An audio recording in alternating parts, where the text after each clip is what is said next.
बिस्मिल्लाहिर्रहमानिर्रहीम। अस्सलाम वालेकुम नाजरीन, रावी न्यूज़ HD के साथ मैं हूं मोहम्मद रिजवान आजिज़।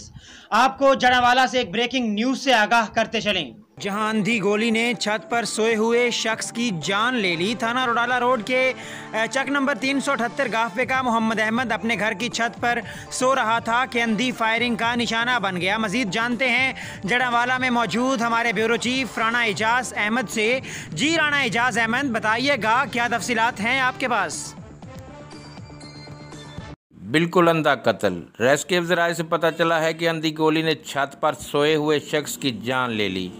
थाना रुडाला जड़ावाला का इलाका चक नंबर 378 गाफबे इनोआना मोहम्मद अहमद अपने घर की छत पर सो रहा था कि नामालूम अफराद की फायरिंग से मौका पर ही जाँ बहक हो गया।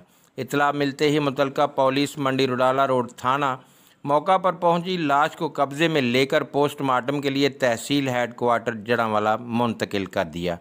ताहम पुलिस का कहना है कि पोस्टमार्टम रिपोर्ट आने के बाद तफ्तीश मुकम्मल करके हक़ाइक़ सामने लाएंगे। जी।